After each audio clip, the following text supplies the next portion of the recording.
Welcome to As The Pokéball Turns, where every trainer has a story. I'm David Hernandez. I'm joined by a former raid leader for downtown Dallas, the Texas Duke. Drew, welcome to the show. Hey, how's it going, man? It's going pretty good, man. How about yourself? Doing great, doing great. Just been doing some raids. I got a baby now, so I'm pretty busy with life. I still play a lot of Pokemon Go. I don't go to downtown Dallas as much, but I miss it a lot. We talked about it off air and how you wish you can kind of go back, but of course, you've got a 2-year-old to take responsibility for. So, unfortunately, things change, right? Yeah, life does change. Yeah. As you mentioned, downtown Dallas, before downtown Dallas, you had a journey that got you into Pokemon Go. So I got to ask, how did your journey in Pokemon Go start?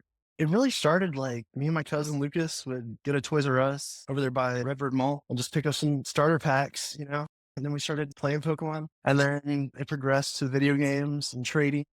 I used to go to Oak Cliff all the time with my dad, and we'd be working on rent houses, and I would start meeting the neighbor kids around the area, do some trades and whatnot, go to bazaars, get some fake Pokemon cards, trade those. Do you know they were fake? Yeah, no, I knew they were fake. Yeah. Oh, did they like have the bad attacks or like bad art, or was this like, It was like you could tell the font was kind of like messed up, but just like slightly to the left or right. It was copied. oh, gotcha. But yeah, I used to trade those like to a bunch of guys in Oak Cliff sometimes, and like I would get holographics, and I'd feel a little bad, but they fell for it. So you and your cousin would play with the cards, just trade them or collect them? Yeah, we just collecting. I didn't really ever get into the card game much, mainly just for trading and looks and put them in sleeves. So you started with the Pokemon Red, Blue, and Yellow, I assume? Yes, yes. Did you play through all the generations, or was there like a gap in when you stopped playing? I stopped playing probably when I started like skateboarding, and then kind of disappeared. I fell off the map for a while after like I think it was after Gen 2. So you did play Gen 2. Yeah, I got to Gen 2, yeah. I picked it back up when Pokemon Go came out. What was it like when Pokemon Go came around for you? Well, I heard rumors of the game coming out, and I was like, sounds interesting. And I was really getting a little hyped up for it. I was like, maybe it'll be good. Maybe it won't. We'll see. I was excited that I was able to like go outside. I've always been a gamer. Like I love COD, but I wanted something that I didn't always have to sit on the couch and like the day passes by. Like, you don't know where the day went. It's already the sun's down. Like I wanted to go outside and play a game for once. It sounds like you were more of an outdoorsman. Yeah. I love being outside. I was super stoked when Pokemon Go announced that it was going to be a GPS game. What do you like doing outdoors? I do a lot of landscaping, irrigation work with my company that I run over at Landscaping and Irrigation in Grapevine. I like baseball and volleyball, soccer, tennis. I ride my bike a lot. Do you ever play Pokemon Go or bike riding? Yeah. I got the bikes for the whole family. I got electric bikes recently, and we love it. We got little phone holders, cruise through the park system. And do you like use the Go Plus or do you manually cast? Like, how does it work riding the bike and playing Pokemon Go? I got my phone holder right next to my throttle. So I just hit the throttle or put it in pedal assist and like, or chunking balls straight, or I got the gotcha, either spinning stops only or catching Pokemon. And was that how you played Pokemon Go? Walk around and ride bikes all the time? Yeah, when it first came out, I was even just riding my bike and playing through the park system. But there wasn't a lot of Pokestops at that time because it was just Ingress people that were adding stops at that moment. What park would you try to go to? Just my local park down the street. I'd either go to like US, Bob Eden, or I'd go to my park down the street in Grapevine, which is the Bark Park. Over in Hearst, it's a Bedford Boys Ranch. People were just like circling that pond, and it was just chaos. It was insane. Like I've never seen that many people play a game at once. What made it so chaotic? It was like the cops were out. Like there were signs that said no Pokemon Go playing, and like there was mud everywhere. It was just trampled. City outlawed Pokemon Go? Or like, They what do you didn't mean? outlaw No. it. They did, yeah, like to a point. They didn't let us go to like certain areas around that park. So if you try to go out there, the cops show up and telling you to get lost kind of thing. Pretty much, yeah. It was like parking. It was mainly parking. It was like you can't park here. You could park elsewhere and then walk. Seems kind of redundant to have a park or a trail and not allow people to walk it. Seems kind of Oh yeah, it was nuts though. We're talking like at least 300 plus people were walking around that pond. like 300. 300 or more. I have pictures of it. It was nuts. Oh my gosh, that's a lot. But even still, like, it's hard to imagine a city wanting to discourage that. It was kind of ridiculous. Right. Was it because people were like trespassing where they weren't supposed to?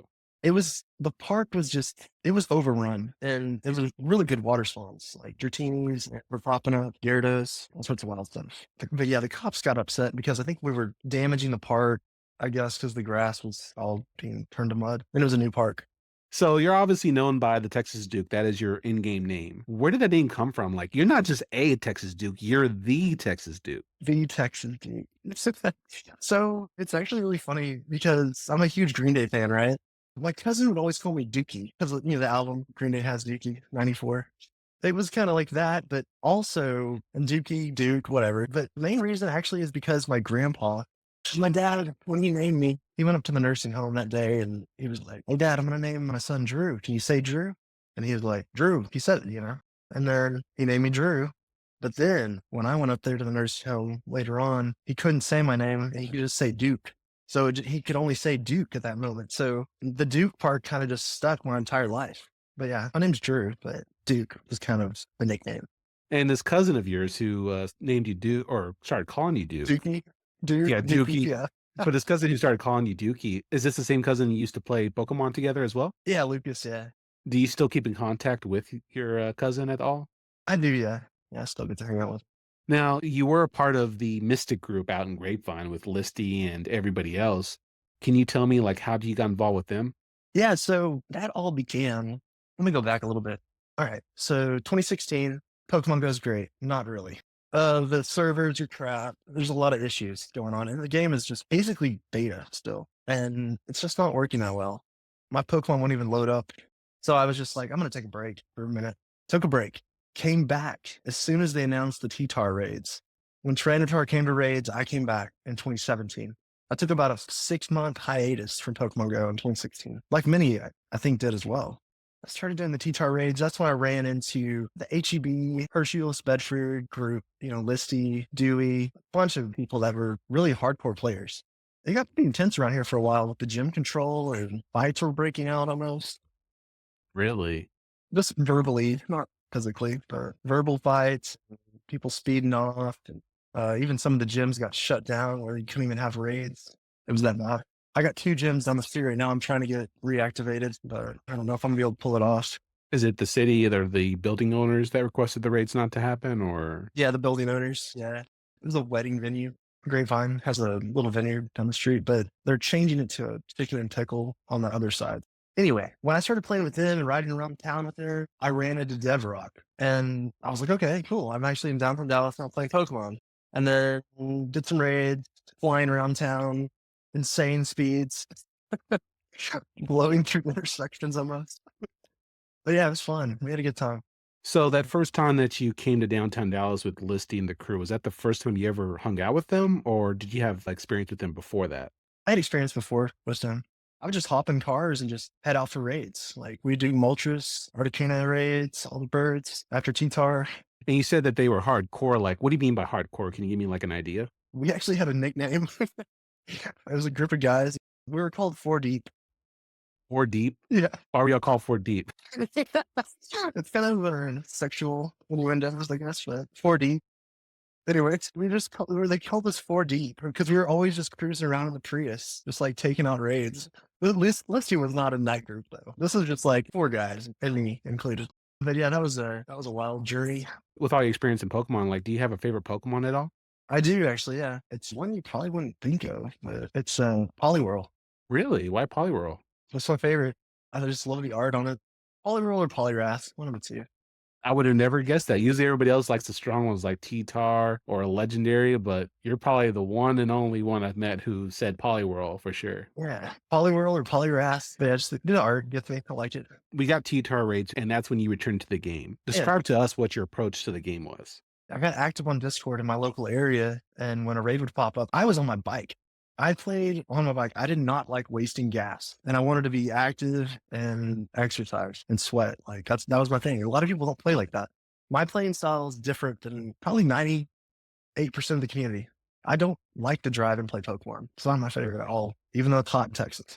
I just play usually just very organically, either walking, speed walking, or riding my bike in this area. It also helps because you like to be outdoors. You like to be able to experience whatever little wind we do get out here. Exactly, yeah. And like the adrenaline rush, like racing to raids and like on my bike, it was intense. It was good though. Describe to me how you started becoming a raid leader for downtown Dallas and started hosting raids. So it was the end of 2017, around October, I think. It was getting cool outside. My wife got a new job working at the restaurant. I just decided to go down there a few days a week and eat lunch with her. I didn't have any work at the time. My work was slow. I would go down there, eat lunch with her, and I got out of the car that morning and I turned on Pokemon for the first time in downtown Dallas. And I was like, where to begin? I was at Beulah Fountain. And I remember I was like, this is really cool. This is great. There's got to be a lot of people that play Pokemon down here. And I started thinking about it and I was like, this could be a really fun thing, you know? And I thought about all the raids and I started doing it in downtown Dallas. And I was like, I wanted it to be exercising, fun, friendship building event, you know? That's what it kind of turned into over those years, you know? But yeah, 2017, 2018, 2019, I was down there. And then February 2020 hit and then COVID came. It disrupted everything. How many people would join you in these raids around downtown Dallas?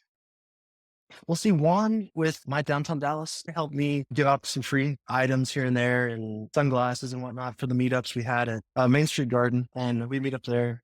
There would be, it started off really small. Probably like 20 people would show up. And those were different people than the corporate people in downtown Dallas that would join. I think it was Lapras. That's what it was. Yeah, Lapras Raid Day.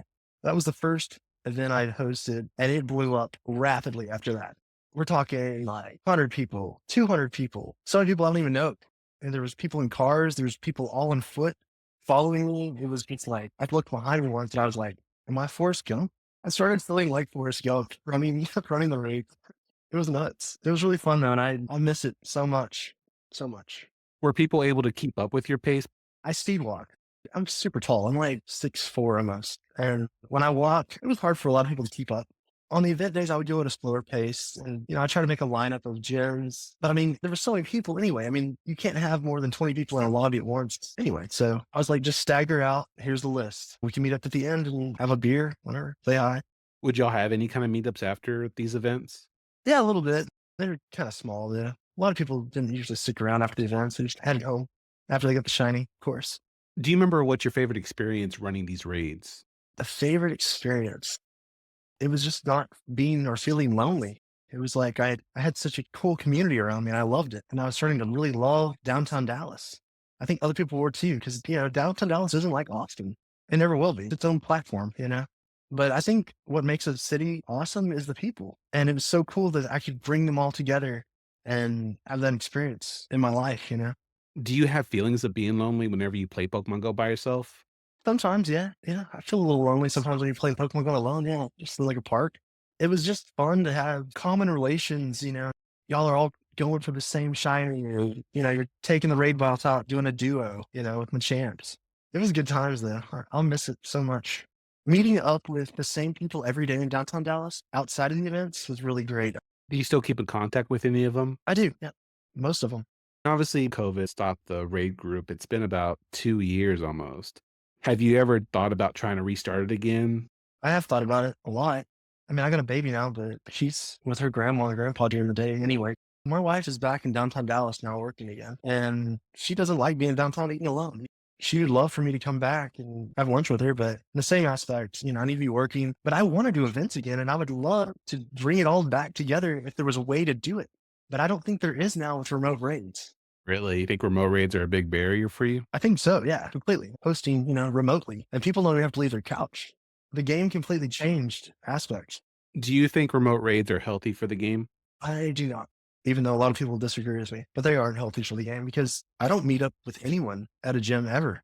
Every once in a while, I'll run into someone random and I'll be like, hey, dude, what's up? You know, and we'll do a raid. Maybe I'm like a community raid, of course. I don't agree with it to a point. Do you think there's a world or a universe where both remote raids and regular raids can coexist? Or do you think that it's got to be one or the other? I think it needs to be one or the other.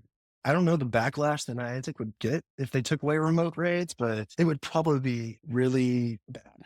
I think the gym radius is genius and they should never mess with that. That's fine. Leave it where it is.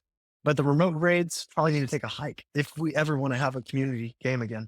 Otherwise, I don't think there's a point for me to come back to downtown Dallas and do what I was doing because I don't think anyone would show up. I really don't.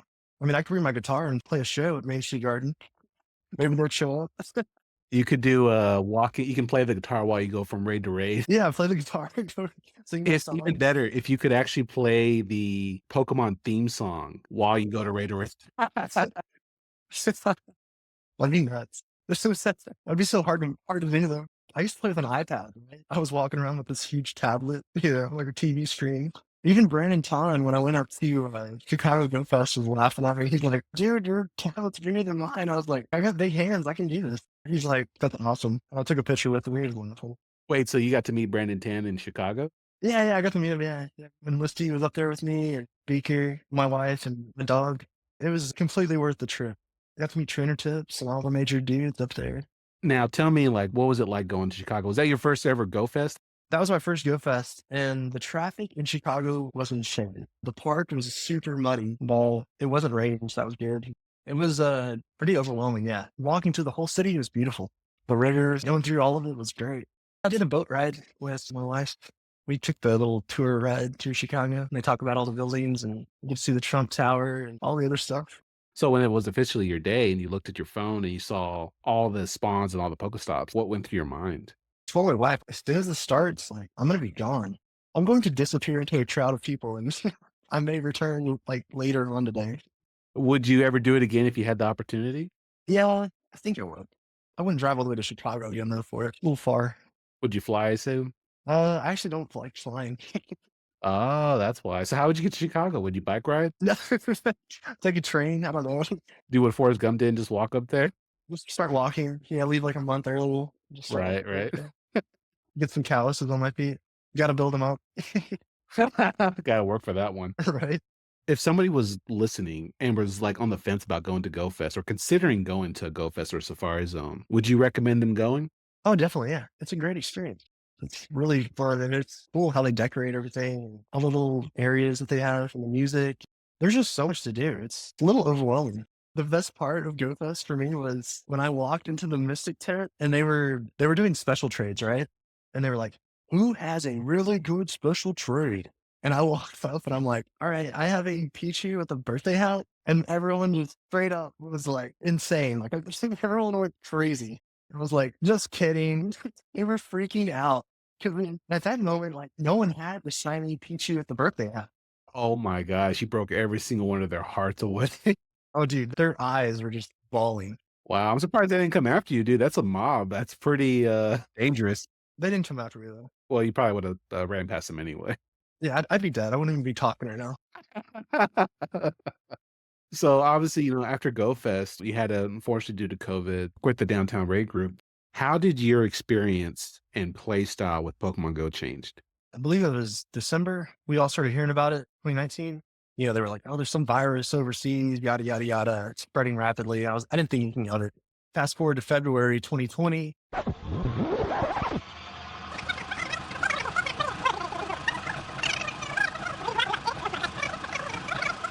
My wife's just like, "They're sending us home because of COVID." I was like, "What? What do you mean?" I was like, "Really?" And she's like, "Yeah, we're not coming back to Dallas. We're done." And I just drove us home, and that was it. It was nuts because as soon as COVID hit, my tooth started hurting.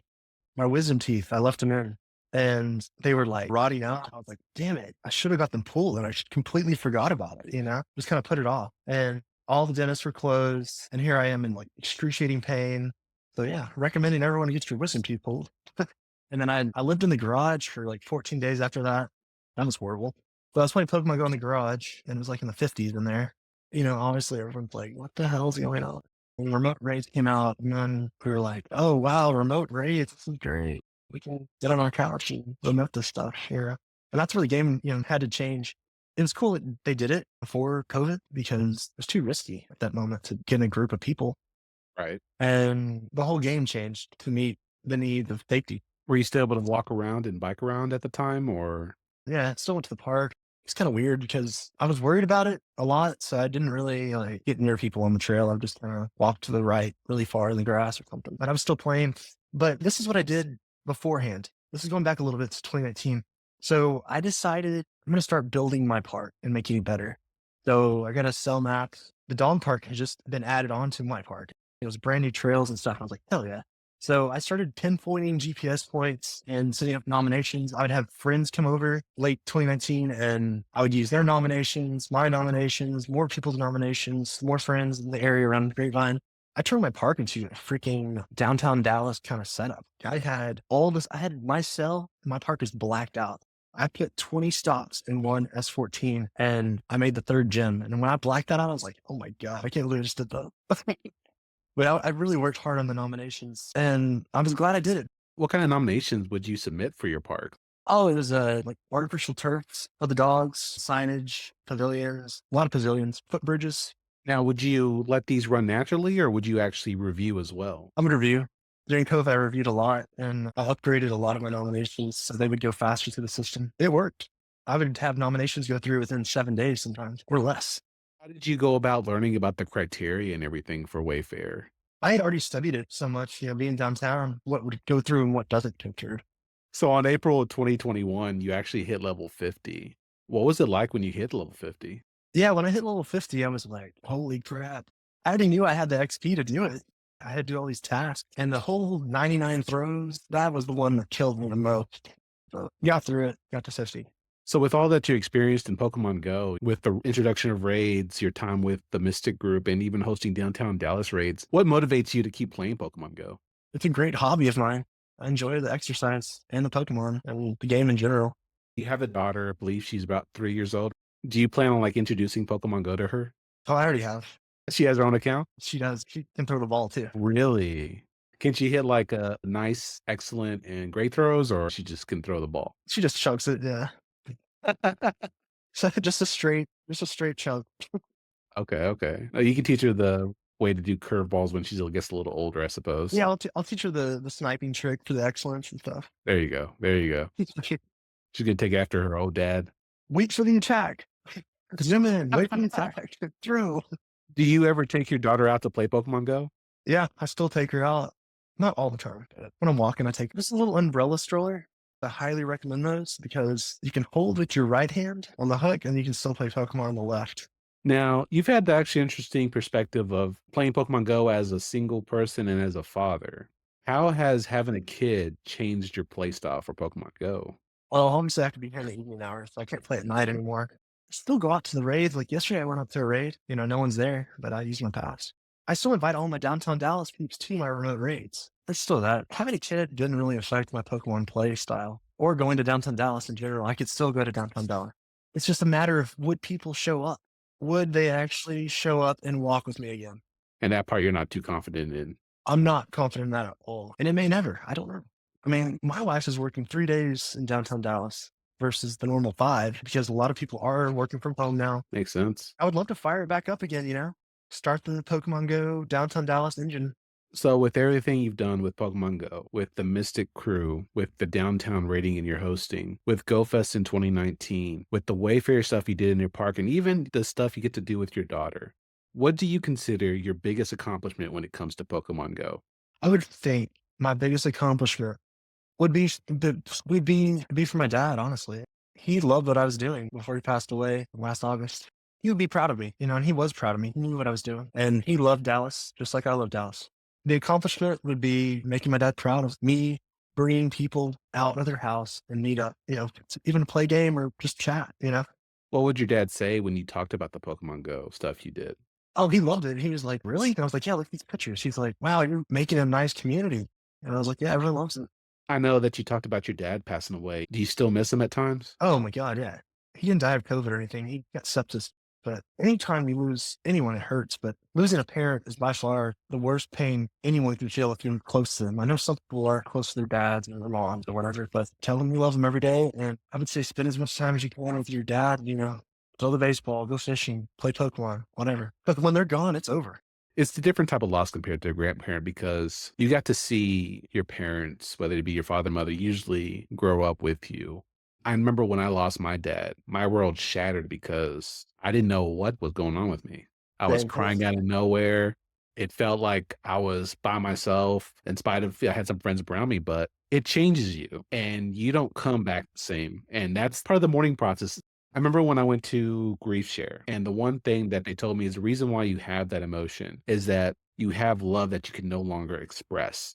And the mourning process is trying to figure out how to utilize that mourning, utilize the feelings you feel when you lose a parent, whether it be a mom or a dad, or even anybody close to you, in Yeah. a way that you can move on. Yeah, it's nuts. There's no way to really, express the love anymore. But they're still there and you can still dream about them. And my dad lives on in my dreams.